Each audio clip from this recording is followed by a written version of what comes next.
और सबसे बड़ी बात 3 तारीख को कंडेला राकेश टिकैत आ रहे हैं। कंडेला 3 तारीख को राकेश टिकैत। हाँ, नहीं तो तुम्हारे को ऐसा बदनाम कर देगा, इसका तो कुछ संतान गुलाम होगा तो जिसके बच्चे वो होगा, न तो खट्टर की संतान और न मोदी की, और नो जितने भी बेउलादे हैं वो चाहे वो तो चाहते वो हमारे तो मरी जाएंगे।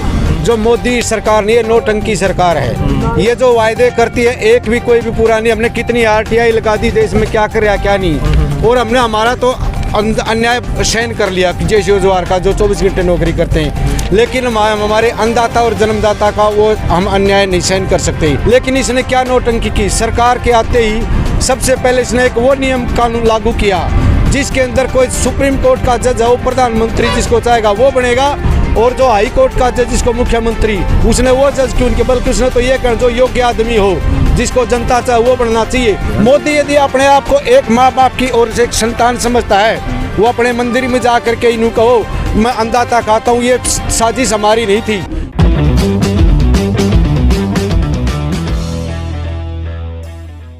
राम राम जी। राम राम जी। क्या नाम आपका? मैं भूतपूर्व सैनिक जयवीर सिंह बोल रहा हूँ जी। अच्छा, मैं हाँ जी रिटायर्ड हूँ सर।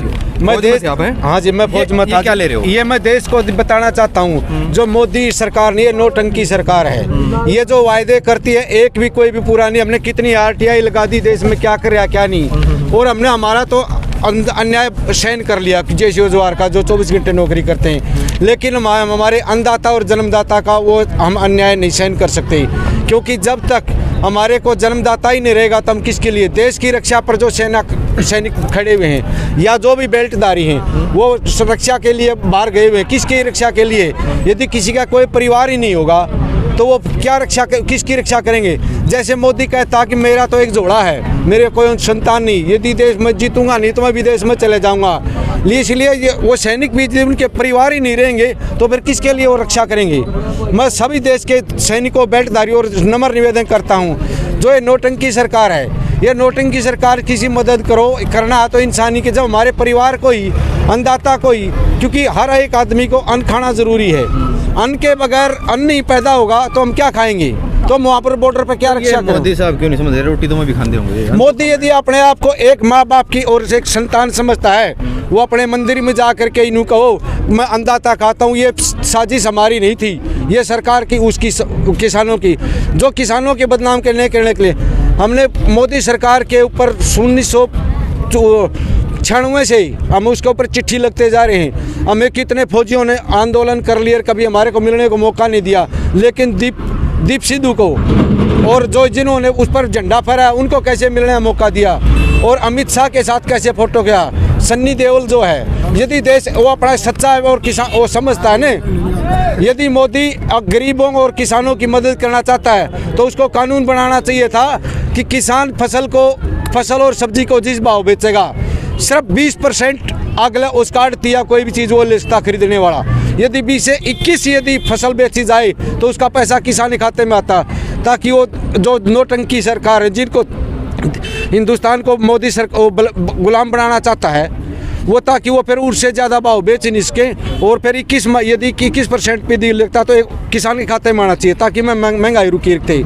हमारी एक और निवेदन है, यदि देश को गुलाम बनाना है, देश को जनता को गुलाम बनाना है तो ये चीज़ को सहन करो, नहीं तो हर एक नागरिक से नम्र निवेदन है कि ज़्यादा से ज़्यादा संख्या के अंदर अपने मोदी को ये बता दो अब हम देश का, हिंदुस्तान का गुलामी नहीं सहन कर सकते, तो तू गुलामी कर रहा होगा अडानी और अंबानी की। आपकी बात तो मैंने बेरा के लग रहा है। हाँ जी, अच्छे दिन आए नहीं 2014 में जो बाट देख रहे थे। हाँ जी, ये बिल्कुल सही बात है, अच्छे दिन आए नहीं, क्योंकि जिस टाइम 2013 के अंदर रिवाड़ी के अंदर रैली की थी, मोदी ने कहा था कि मैं सरकार आते ही 1.5 साल के अंदर फौजियों का जो वो कर दूंगा, लेकिन इसने क्या नोटंकी की, सरकार के आते ही सबसे पहले इसने एक वो नियम कानून लागू किया जिसके अंदर कोई सुप्रीम कोर्ट का जज है वो प्रधानमंत्री जिसको चाहेगा वो बनेगा, और जो हाई कोर्ट का जज जिसको मुख्यमंत्री, उसने वो जज क्यों उनके, बल्कि उसने तो ये कर जो योग्य आदमी हो जिसको जनता चाहे वो बनना चाहिए, न कि जिसको नोटंकी सरकार चाहिए वो।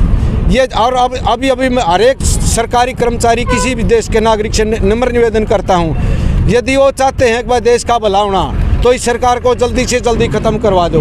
और मोदी के अंदर यदि दम है, अपने आप को छत्ती छाता समझता है ना, तो आमने सामने आकर जनता से बात करे।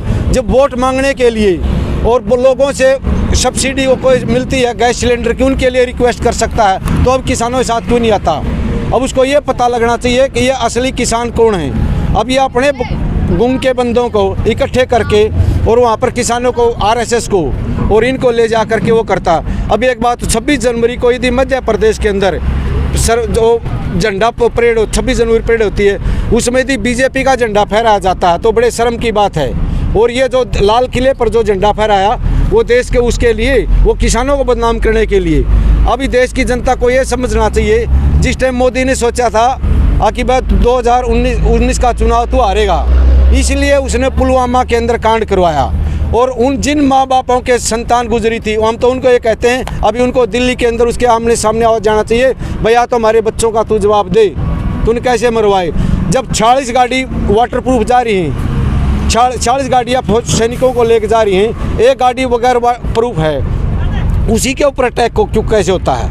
जब मोदी के अंदर रोहतक के अंदर रैली करी चुनाव से पहले, हर एक आदमी की चेकिंग करी, तो वहाँ पर वो भरी गाड़ी 2 नंबर का माल लिए हुए जिसने अटैक वो करवाया, वो वहाँ पर कैसे? ये मोदी की चाल थी देश को बेवकूफ़ बनाने के लिए, और वही चाल चलने के लिए अब इस मोदी सरकार ने वहाँ पर लाल किले के अंदर वो झंडा फहरवाया। वो कोई किसान नहीं थे, किसान ये तो अपने बंदे जो उसने खरीद रखे जो बिकाऊ हैं, क्योंकि 5 उंगली एक सार नहीं होती सारे के सारे। और सभी मजदूर और किसान जितने भी हैं, उनसे हमारा बार बार एक ही नंबर निवेदन है, यदि आप अन्न खाना चाहते हो तो अभी खड़े हो जाओ, नहीं तो तुम्हारे को ऐसा बदनाम कर देगा। इसका तो कुछ संतान गुलाम होगा तो जिसके बच्चे हैं वो होगा, न तो खट्टर की संतान और न मोदी की। और लोग जितने भी बेउलादे हैं वो सारे वो तो चाहते हैं हमारे तो मरी जाएंगे, और तो वो इसलिए जनता को, हिंदुस्तान को गुलाम ही करना चाहते हैं। अब जब हर एक चीज़ नागरिकों को चाहिए कि हमें सरकारी नौकरी चाहिए, बच्चों को सरकारी नौकरी चाहिए, तो अभी मोदी का उन्होंने बहिष्कार करना चाहिए, क्योंकि ये हर एक चीज़ को, रेलवे को बेच दिया। अभी यदि उसके अंदर इंसानियत और छत्तीस जिंदगी है तो उसने पैसेंजर ट्रेन क्यों बंद कर रखी है? सिर्फ एक्सप्रेस ट्रेन चलती है जिसमें गरीब आदमी नहीं बैठ सकता। जो कोरोना है अनुकम है, हाँ, कोरोना नहीं है, कोरोना तो एक देश से एक बहाना है, कोई कोरोना नहीं है। कोरोना था तो इसने उसके अंदर चुनाव क्यों कराया? पश्चिम बंगाल, इसमें बिहार के अंदर चुनाव क्यों करवाया? बिहार के अंदर जब वो रैली कर सकता है उस टाइम कोरोना कहाँ जाता है? ये बड़े शर्म की बात है। कोरोना के बहाने ये तो बहाना बना रहा है, इसने तो हर एक आदमी ये नहीं चाहता किसी भी गरीब आदमी के, आम जनता के गौज में कोई पैसा रही। अभी एक बार हमारे पास पैसा होता है, इसने क्यों हर एक आदमी के बैंकों में खाते खुलवाए, ताकि ये खाता खुलाने के लिए कम से कम जो 2000 रुपये तो बैंक खाते में रखने पड़े। फैमिली आईडी बनवा लिया आपने? हाँ जी, हाँ, और फैमिली आईडी के उसका एक ही टारगेट है, हर एक आदमी का। अब वो चाहता है क्या वो करना है, हर एक बच्चे का आधार कार्ड, तो फैमिली आईडी में तो उसको ये बताओ, 2016 के अंदर उसने मोदी ने क्या कहा था, 30 तारीख के बाद में ASIC लेकर के ऊपर वो करता हूँ। हम तो ASI को छोड़ो, हम तो इनको तो अमित शाह, अडानी, अंबानी और जो 22 बाजे हैं गुजराती, सारे 22 के 22 गुजरात के क्यों भागे और देश के क्यों नहीं बाजे? बड़े शर्म की बात है। यूपी जो योगी आदित्यनाथ, जिसके पास 90 MLA MP हैं, वो तो प्रधानमंत्री नहीं, और ये मोदी कैसे? सारा 70 MP है, 70 लगा ले। और जब उसके अंदर गुजरात के अंदर कितने 20-25 हैं, तो 25 आदमियों का प्रधानमंत्री क्यों बनाया? बहुमत से चाहता तो उसको वहाँ क्यों नहीं बनाता? सारे भी वो गृह मंत्री जो इन्होंने अपना बना दिया, और सारे जो इसको चाहते हैं उसी नहीं को क्यों बना रहा है? ये बड़े अफसोस। अमित शाह जो क्या देश के अंदर और 2 MLA MP नहीं थे? ये तो देश को गुलाम कराना चाहता है। आप एक ही नंबर निवेदन है 36 बिरादरी से, यदि देश को आज़ादी चाहते हो तो मोदी को किसी भी ढंग से अभी उड़वा दो, ठीक है? और देश से भ्रष्टाचार मिटाना है ना। मोदी को मैं एक सुझाव देता हूँ, जैसे मैं चोरी का माल रखता हूँ तो पहले मेरी संतान को मारो ताकि आगे कोई चोरी नहीं करे। जो जिन लोगों के पास है 5 आदमियों को यदि मरवा जाए देश के अंदर, ये खत्म हो जाएगा सब कुछ। भ्रष्टाचार, चोर को ना मारो उसके ताकि वो किसके लिए औलाद करें? जो अडानी अंबानी किसके लिए वो करें? बड़े शर्म की बात है। यदि इनको जनता को चाहिए, यदि देश को चाहता तो पूछो मोदी तेरे 36 छाती है तो दोबारा चुनाव करवा ले, देख ले तूने क्या कर रहा है? ये नोटंकी सरकार है। ठीक है बाबू। क्या नाम भाई? मनदीप भाई साहब। कहाँ से हो? मोहनगढ़ छापड़ा कटकर। मोहनगढ़ छापड़ा जींद। अच्छा, जींद से। हाँ, कब आए थे यहाँ भाई दिल्ली आते हैं। किस चीज़ का प्रोग्राम हो रहा है? ये पूरे जींद जिले की खाप इकट्ठी हो रही है। कुछ और दिल्ली, हाँ हो गया। क्या? 7 तारीख को भाई यहाँ से पैदल यात्रा निकालेंगे। और सबसे बड़ी बात 3 तारीख को कंडेला राकेश टिकैत आ रहे हैं। कंडेला 3 तारीख को राकेश टिकैत आ रहे हैं। हाँ, राकेश टिकैत का जो प्रकरण हुआ, जो बाबू को ये रोना आ गया, उसके बाद और उसके पहले में आंदोलन में क्या फर्क था? बिल्कुल भाई साहब, दिन रात का फर्क हो गया भाई। आंदोलन एक किस्म से वो कहते हैं ना चिंगारी चाहिए थी। अब आंदोलन शुरुआत हुआ है। वो 60 दिन तो हम शांति से बैठे थे, शांति तो अब भी रखेंगे, लेकिन अब युवा ज़्यादा होंगे, अब देख लेना। और ये आंदोलन जन आंदोलन बन गया है। कल पथराव भी हुआ था, बोल रहे थे लोकल आदमी आगे।